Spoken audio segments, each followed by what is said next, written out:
Please please please. ఆకులోన సున్నమేసి పోక చెక్కలిస్తాను రావే రావే.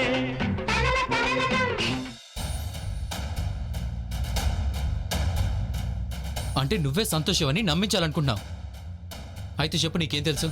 నాకు అన్నీ తెలుసు. నువ్వేం అడగాలనుకుంటున్నావో అడుగు. నీకేమేం తెలుసో మొత్తం అన్నీ చెప్పు. చెప్తాను. నీకు గుర్తుందా,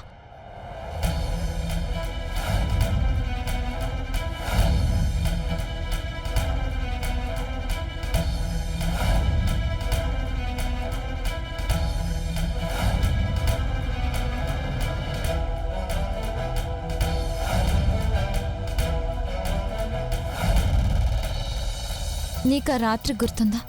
నేను స్నానం చేసి బయటకొచ్చాను, నువ్విక్కడే నిలబడ్డావు. నేనేమో అక్కడ ఆ తలుపు తీసుకొని బయటకొచ్చాను.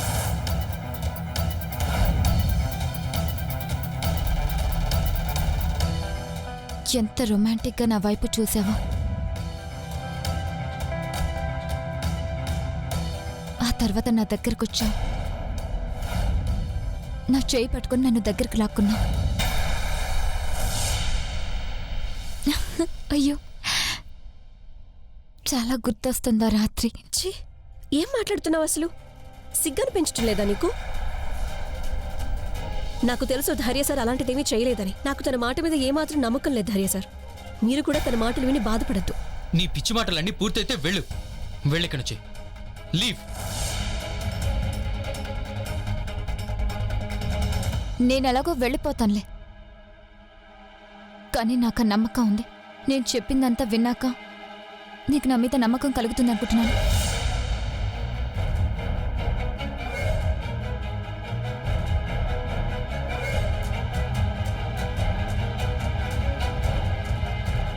I can't believe. భూత ప్రేతాల గురించి నేను ఎన్నోసార్లు విన్నాను, కానీ మొదటిసారి చూస్తున్నాను. తను నాకు సంతోషికి మధ్య గొడవలు పెట్టేలోపు తినని ఇక్కడి నుంచి వెళ్ళగొట్టడం మంచిది. అసలేం జరిగిందో ఏంటో నాకేం అర్థం కావటం లేదు. ఇలా చూడు సంతోషి, ఇప్పుడు నేను నీకు చెప్పబోయేది విని బహుశా నువ్వు నమ్మలేకపోవచ్చు, కానీ వాస్తవం ఇదే. నాకు ఈ సింధూరి మీద ఏదో ప్రేతాత్మ ఆవహించింది అనిపిస్తుంది. ఏం మాట్లాడుతున్నారు మీరు?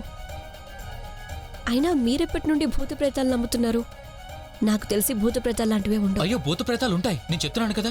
ఇప్పుడే నా కళ్ళతో చూశాను. అంటే భూతాలుంటాయి. అలాగే ఇప్పుడు మనం ఏం చేయాలో తెలుసా? ఎవరైనా భూత వైద్యుని పిలిపించి తనలో ఉన్న భూతాన్ని తీసి నీ లోపలికి ప్రవేశింపజేయాలి. మీరు అసలు ఏమంటున్నారో నాకేం అర్థం కావటం లేదు.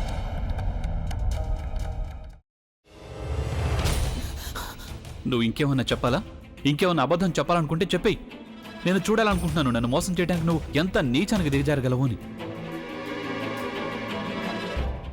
ఎందుకు ఆలియా, ఎందుకు నువ్వు ఇలా చేసావు? నీకు తెలుసు కదా నానమ్మ తర్వాత నీ ఒక్కదానిని కదా నేను పూర్తిగా నమ్మేది. ఏమన్నావు నువ్వు? ఈ మధ్య అన్నిటినీ మర్చిపోతున్నావా? అది చాలు. వాటిలో ఉన్న శక్తి విషయాన్ని గ్రహించి మనకు వివరిస్తాయి.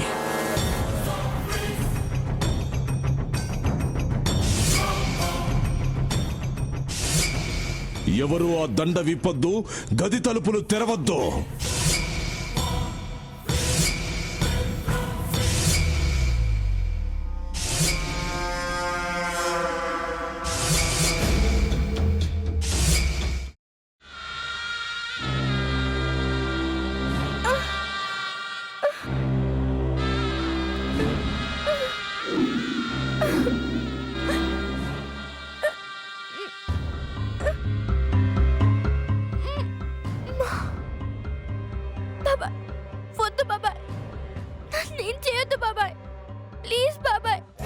నీకు నిజం తెలిసినప్పుడే నా ఆలోచనలో నువ్వు చచ్చిపోయావు.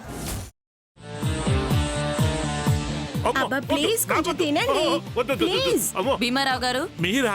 ఇగో మీరా కాదు, సక్కుబాయ్. అవును, మీ పనామే లేచిపోయిందని చెప్పి కంప్లైంట్ ఇచ్చినావు కదా.